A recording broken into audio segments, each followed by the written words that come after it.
ಏನಾಗಿದೆ ಅನ್ನೋದರ ದೃಶ್ಯವನ್ನ ನೋಡ್ತಾ ಇದ್ರಿ. ಒಂದ್ ಕಡೆ ಸಾವಿರ ಸಂಖ್ಯೆಯಲ್ಲಿ ಭಕ್ತರು ಬರ್ತಾ ಇದ್ದಾರೆ ಅಯೋಧ್ಯೆಗೆ, ಮತ್ತೊಂದು ಕಡೆ ಪ್ರಧಾನಿ ಮೋದಿ ಇವತ್ತೇ ಉತ್ತರ ಪ್ರದೇಶಕ್ಕೆ ಬರ್ತಾ ಇದ್ದಾರೆ.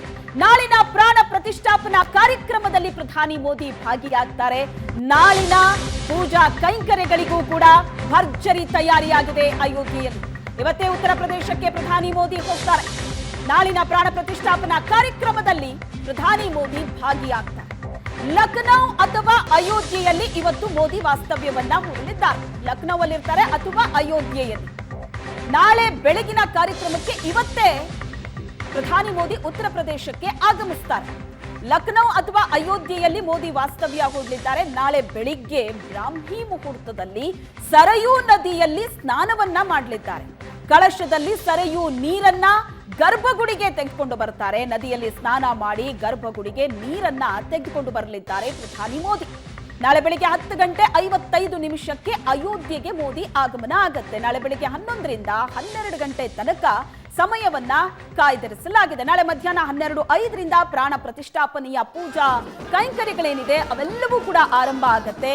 ಮಧ್ಯಾಹ್ನ 12:55ರವರೆಗೆ ಪ್ರಾಣ ಪ್ರತಿಷ್ಠಾಪನಾ ಮಹೋತ್ಸವ ಬಹಳ ವಿಜೃಂಭಣೆಯಿಂದ ಶಾಸ್ತ್ರೋಕ್ತವಾಗಿ ನೆರವೇರಲಿದೆ. ಮಧ್ಯಾಹ್ನ 1ರಿಂದ 2 ಗಂಟೆ ತನಕ ಸಾರ್ವಜನಿಕ ಕಾರ್ಯಕ್ರಮ, ಅದರಲ್ಲಿ ಜನರನ್ನ ಉದ್ದೇಶಿಸಿ ಪ್ರಧಾನಿ ಮಾತಾಡಲಿದ್ದಾರೆ. ಒಟ್ಟಾರೆ ನಾಳಿನ ಕಾರ್ಯಕ್ರಮಕ್ಕಾಗಿ ಈಗಾಗಲೇ ಸಕಲ ರೀತಿಯ ಸಿದ್ಧತೆ ಅಯೋಧ್ಯೆಯಲ್ಲಿ ಆಗಿದೆ. ಸಿದ್ಧತೆ ಯಾವ ರೀತಿ ಆಗಿದೆ ಅನ್ನೋದರ ಡೀಟೇಲ್ಸ್ ಅನ್ನ ಕೊಡ್ತಾರೆ ಶ್ರೀಕಂಠ ಶಾಸ್ತ್ರಿಗಳು ನಮ್ಮ ಜೊತೆ ಅಯೋಧ್ಯೆಯಿಂದ ನೇರ ಸಂಪರ್ಕದಲ್ಲಿದ್ದಾರೆ.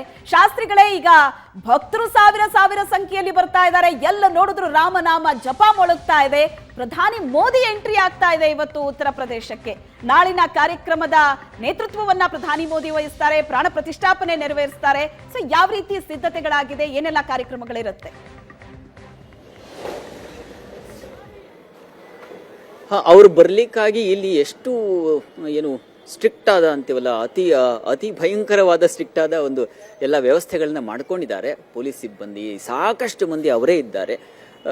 ಅದರ ಹೊರತಾಗಿ ಪೂಜಾ ಕಾರ್ಯಗಳ ಬಗ್ಗೆ ಅವರ ಭಾಗಿತ್ವ ಅನ್ನೋದನ್ನು ಹೇಳೋದಾದರೆ, ನಾಳೆ ಅವರು ಬರ್ತಿದ್ದ ಹಾಗೇನೆ ತಾವು ಹೇಳಿದ್ರಿ, ಸರಯೂ ನದಿಯಲ್ಲಿ ಸ್ನಾನವನ್ನು ಮುಗಿಸಿ ಅವರು ಅಲ್ಲಿಂದ ಜಲವನ್ನು ತಂದು ಗರ್ಭಗುಡಿಯನ್ನು ಪ್ರವೇಶ ಮಾಡ್ತಾರೆ. ನಾಳೆ ಮುಖ್ಯವಾಗಿ ಅಲ್ಲಿ ಪ್ರಾಣ ಪ್ರತಿಷ್ಠಾಪನಾ ವಿಧಿ ಅದು ಅತ್ಯಂತ ಕೇಂದ್ರ ಸ್ಥಾನವಾಗಿರತಕ್ಕಂಥದ್ದು ಅದೇ. ನಾಳೆ ಅವರು ಯಜಮಾನ ಸ್ಥಾನದಲ್ಲಿ ಕೂತಿದ್ದಾರೆ. ಇಷ್ಟು ದಿವಸ 11 ದಿವಸಗಳ ಒಂದು ವ್ರತ ನಿಷ್ಠೆಯಿಂದ ಅವರು ವ್ರತವನ್ನು ಮಾಡಿ ಆ ಪ್ರತಿಷ್ಠಾಪನಾ ಯಜಮಾನ ಸ್ಥಾನದಲ್ಲಿ ಕೂತು ಪ್ರತಿಷ್ಠಾಪನೆಯನ್ನು ಅರ್ಚಕರ ಗಣದ ಜೊತೆಗೆ ಅವರು ಇದನ್ನು ನೆರವೇರಿಸ್ತಕ್ಕಂಥದ್ದು.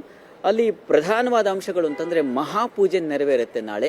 ವಿಶೇಷವಾಗಿ ಪ್ರಾಣ ಪ್ರತಿಷ್ಠೆ, ನೇತ್ರೋನ್ಮೇಲನ ಅಂತ ಏನು ಕಣ್ಣಿಗೆ ಬಟ್ಟೆ ಕಟ್ಟಿದ್ದಾರೆ, ಆ ಕಣ್ಣಿಗೆ ಬಟ್ಟೆಯನ್ನು ತೆಗೆದು ಕಣ್ಣಿಗೆ ಆ ಏನು ಕಣ್ಣನ್ನು ಒಂದು ಪುಷ್ಪದ ಎಸಳಿನಿಂದ ತೀಡಿ ಕಣ್ಣನ್ನು ತೆರೆಸಿ ಆನಂತರ ಪ್ರಜೆಗಳ ದರ್ಶನಕ್ಕೆ ಅವಕಾಶ ಮಾಡಿಕೊಡ್ತಕ್ಕಂಥದ್ದು. ಆ ಎಲ್ಲ ಪೂಜೆಗಳಲ್ಲಿ ಪ್ರಧಾನಿ ಮೋದಿ ಅವರು ಭಾಗವಹಿಸಿರ್ತಾರೆ. ಆಮೇಲೆ ಅಲ್ಲಿ ಗೋವು ಪೂಜೆ ನಡೆಯುತ್ತೆ ಅಂತಕ್ಕಂಥ ಒಂದು ಮಾಹಿತಿ ಇದೆ. ಗೋಪೂಜೆ ಹಾಗೂ ದಾನಗಳು ಶ್ರೇಷ್ಠವಾದ ವಿದ್ವಾಂಸರಿಗೆ ಹಾಗೂ ಪಂಡಿತರಿಗೆ ಇವರಿಗೆಲ್ಲ ದಾನಗಳನ್ನು ಮೋದಿಯವರು ಮಾಡ್ತಾರೆ ಅಂತಕ್ಕಂಥ ಒಂದು ಮಾಹಿತಿ ಇದೆ. ಅದು ಯಾವ್ಯಾವ ಬಗೆಗಳಲ್ಲಿ ಅನ್ನೋದು ನಾಳೆ ಅಷ್ಟೇ ಗೊತ್ತಾಗುತ್ತೆ. ಅದ್ರ ಆ ನಂತರದಲ್ಲಿ ಹಲವರಿಗೆ ಅಲ್ಲಿ ಯಾರು ಶಿಲ್ಪಿಗಳಿದ್ದಾರೆ, ಇದು ಕೆತ್ತಿದ್ದಾರೆ ಇತ್ಯಾದಿ ಅವರಿಗೆಲ್ಲ ಒಂದು ರೀತಿಯ ಸನ್ಮಾನ ಇತ್ಯಾದಿ ಕಾರ್ಯಕ್ರಮಗಳು ಅಲ್ಲಿ ನೆರವೇರತಕ್ಕಂಥದ್ದು ಅಂತಂದು ಸಾಮಾನ್ಯವಾಗಿ ಇದೊಂದು ನಿಯಮ ಇದೆ. ಶಾಸ್ತ್ರದಲ್ಲೂ ಇದಿದೆ. ಯಾರು ಸ್ಥಪತಿಯೋ ಅಂದರೆ ಯಾರು ಶಿಲ್ಪಿ ಕೆತ್ತಿದ್ದಾನೋ ಅವನಿಗೆ ಗೌರವಿಸಬೇಕು ಅಂತ. ಅದು ಬಹುಶಃ ನಾಳೆ ನೆರವೇರುತ್ತೆ ಅಂತಕ್ಕಂಥದ್ದು ಒಂದು ಅಂಶ ನಾವು ಗುರುತಿಸ್ತಕ್ಕಂಥದ್ದು. ಎಸ್, ಥ್ಯಾಂಕ್ ಯು ಶಾಸ್ತ್ರಿಗಳೇ ನಿಮ್ಮೆಲ್ಲ ಡೀಟೇಲ್ಸ್ಗೆ. ಒಟ್ಟಾರೆ ಅಲ್ಲಿನ ತಯಾರಿ ಯಾವ ರೀತಿ ಆಗಿದೆ, ಏನೆಲ್ಲ ಪೂಜಾ ವಿಧಿವಿಧಾನಗಳು ಇವತ್ತು ಮತ್ತು ನಾಳೆ ನಡೆಯಲಿದೆ, ಭಕ್ತರ ಸಂಭ್ರಮ.